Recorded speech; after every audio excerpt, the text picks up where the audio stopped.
Mau beli yang mana ya? Beli mixer atau beli sound card? Kalau kalian masih bingung, tonton video ini sampai selesai.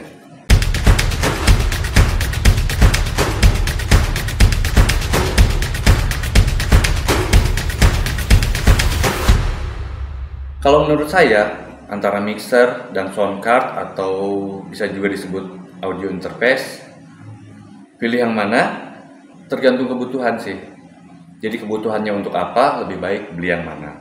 Kita bahas satu-satu. Sekarang kita bahas tentang audio interface atau sound card.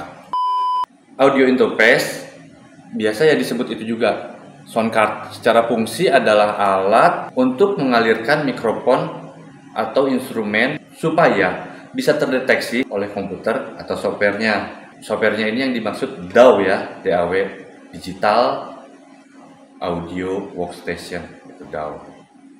Itu fungsi yang pertama. Jadi supaya kita bisa, si data suara kita bisa terdetek oleh sistem, ya ini salah satu alatnya itu audio interface, yaitu sound card. Oke, fungsi selanjutnya bisa juga alat ini itu mengalirkan suara dari mic ke headset atau ke speaker juga. Jadi di sini itu setelah kita rekam bisa juga kita ngedengerin karena di sini ada panelnya tuh. Ini buat headset, terus di belakang ada outputnya buat speaker. Buat koneksi ke komputernya ada kabel datanya. Kalau untuk lebih spesifik pembahasannya udah ada di video kemarin kalau nggak salah, silahkan aja scroll ke belakang. Jadi apalagi fungsinya ya? Selain fungsi, kebetulan di sini saya ada ini audio interface merek Altron V48. Kita bahas lagi ya untuk tombol-tombol dan fungsi-fungsinya ya. Di sini ada dua input.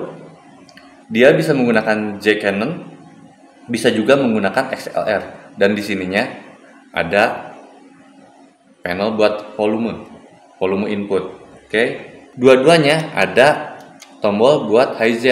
Dia itu buat ngompres si huruf Z, ZS, dia otomatis kompres. Lumayan bagus sih. Terus selanjutnya di sini ada phantom power. Phantom power itu fungsinya untuk mengalirkan daya ke mic condenser studio ya. Di sini ada phantom power. Di atasnya ada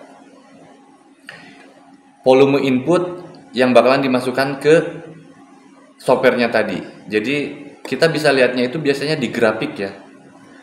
Data masuknya itu berupa grafik. Nah, grafiknya itu terlalu besar atau terlalu kecil bisa juga disetting di sini. Selain kita bisa mengatur jarak antara si sumber suara dengan mic-nya, bisa juga diatur dari sini. Ini adalah volume master. Udah jelas ya kalau master itu selain semuanya ini, volume master juga untuk meningkatkan keras atau kecilnya suara. Terus ini ada volume USB master. Lumayan banyak ya ini tombol-tombolnya ya. Dan di bawah ini buat headset, buat monitor kita. Jadi kita ngomong apa bisa dimonitor di sini. Di belakangnya ada slot untuk USB. USB ini USB seperti yang kemarin kita bahas ya, USB printer. Ini dicolokkan ke sini terus dicolokkan ke komputer atau laptop. Terus dua ini adalah lubang untuk output kiri dan output kanan. Jadi kalau speaker supaya dia stereo, dua-duanya dicolok kiri dan kanan. Oke, kurang lebih kayak gini ya. Untuk masalah harga, ini tuh harganya sekitar 1.400.000. Belinya di mana? Di toko-toko online banyak. Sound card Altron U48. Dan ini tuh cuma salah satu merek ya. Banyak kok merek di sana, ada Behringer, ada silahkan. Jadi untuk fungsi tadi kembali lagi, ini tuh fungsinya adalah untuk mengalirkan instrumen atau mic suara kita ke perangkat komputer atau laptop supaya bisa terdeteksi oleh sistem softwarenya tadi. Dan biasanya orang menggunakan ini itu biasanya orang-orang yang memang dia bergelutnya di dunia audio rekaman, yang dia mau bergelut di dunia rekaman seperti rekaman musik dan lain-lain. kayaknya pilihannya jatuhnya ke soundcard, ke audio interface deh, lebih baik. Karena suara yang dihasilkan oleh alat ini itu memang dia netral. Si detailnya gimana, suara kita seperti apa, masuknya seperti itu. Si detailnya itu dapat banget untuk soundcard atau audio interface. Oke, kurang lebih kayak gitu ya. Cuma ada yang ingin berbagi lagi ilmu tentang audio interface atau soundcard, boleh ditulis di kolom komentar. Selanjutnya, apa sih mixer? Ini mixer. Jelas kelihatan dari bentuknya ya. Untuk saat ini ya, mixer sekarang itu banyak juga yang bisa digunakan untuk audio interface. Bisa dilihatnya dari belakang. Tuh, ada buat kabel data juga. Jadi, untuk secara fungsi soundcard, untuk sekarang ini ada juga di mixer, di beberapa mixer ya, nggak semuanya mixer. Tapi untuk sekarang kayaknya hampir di semua mixer sekarang itu ada deh. Bisa digunakan sebagai audio interface. Bisa dilihatnya dari ini nih, ada soket kabel data dan cara koneksinya sama. Oke, kita lihat dari bentuk, udah jelas di sini lebih banyak tombol-tombolnya ya, bukan tombol, panel. Di sini lebih banyak panel-panelnya ya.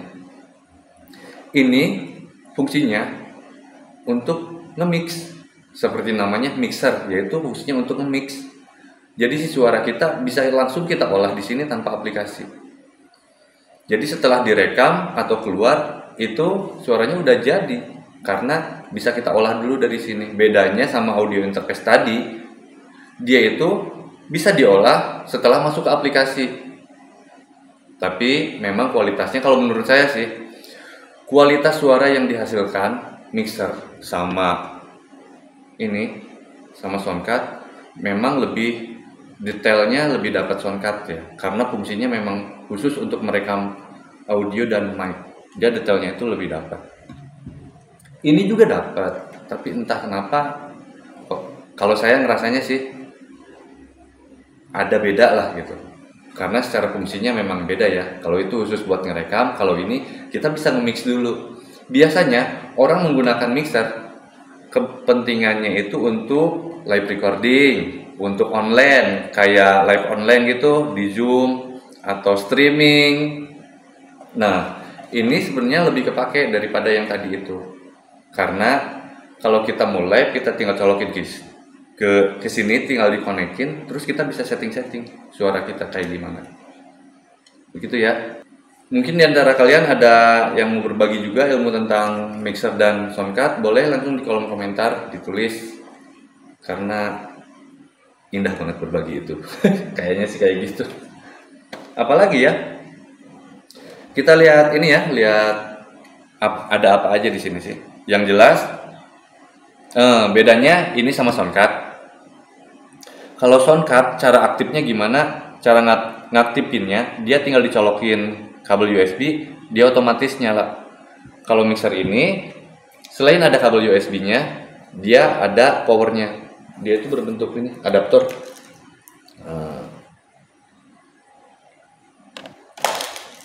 Jadi dia harus dicolokin juga adaptornya sini, baru dia aktif nyala. Oke, di sini ada apa aja?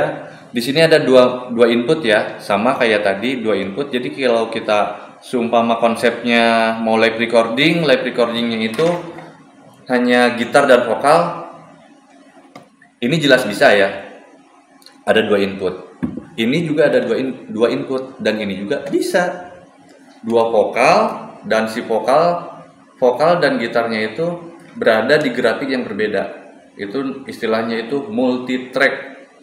Kita merekam dua input, misalkan satu vokal, satu instrumen, direkam bersamaan ke software dan di sana bakalan terdeteknya dua input dan dua-duanya bisa diedit. Itu bagusnya, kelebihannya multi track itu kayak gitu. Caranya gimana ini supaya bisa melakukan multi track? Kalau soundcard tadi, dia tinggal dicolokin, terus tinggal disetting di DAW-nya, itu inputnya 2, ini udah otomatis masuknya 2 track. Nah bedanya kalau sama mixer ini, kebetulan ini saya pakai mixer merek Scenic Behringer ya, Behringer Scenic Key 802 USB. Setting multitrack di mixer Behringer Scenic Q802 adalah di sini nih. Ini wajib banget. Di sini kan ada panning kiri, panning kanan. Dia kalau pennya ada di atas, dia nggak bakalan bisa terpisah si track yang kita rekamnya. Dia bakalan tetap jadi satu. Jadi caranya adalah, seumpama kita mau multitrack ya, mau melakukan multitrack. Yang sebelah sini kita panning ke kanan, yang sebelah sini kita panning ke kiri. Nah, itu baru bisa kedetek dua traffic. Terus kalau di panningnya kayak gitu suaranya mono dong. Iya mono, karena kita dalam proses pengambilan rekaman pasti mono ya, meskipun mic itu mono. Ini juga mono. Setelah kita olah, kita keluarin, baru hasil outputnya stereo gitu ya. Jadi panningnya ini supaya bisa multitrack, di panningnya yang satu ke kiri, satu ke kanan. Direkam bersamaan kayak tadi contoh tadi akustik, itu bisa jadi multitrack. Mungkin di video selanjutnya bakalan saya jelasin yang multitrack itu kayak gimana, terus keuntungannya apa sih kita melakukan multitrack itu, rekaman multitrack itu. Oke, untuk mixer dan sound card mudah-mudahan di video ini membantu ya. Kalau ada kalian yang masih galau pilih yang mana, mixer atau sound card. Jadi menurut saya tergantung kebutuhan dan tergantung selera. Dan menurut saya lagi, secara fungsi, mixer sekarang fungsinya sudah bisa difungsikan sebagai audio interface. Walaupun kualitasnya agak beda-beda tipis lah. Itu tergantung balik lagi ke orang yang ngeditnya. Dulu saya pertama kali nyoba di dunia rekaman, itu malahan bener-bener pakai mixer yang nggak bisa dikonekin ke komputer. Jadi saya pakainya output di sini dimasukin ke inputnya komputer. Itu bisa juga dipakai untuk rekaman. Tapi memang kualitasnya jauh ya. Ada juga ini mixer di sini. Ini mixer Ashley LM12. Ini mixernya lebih gede, 12 channel.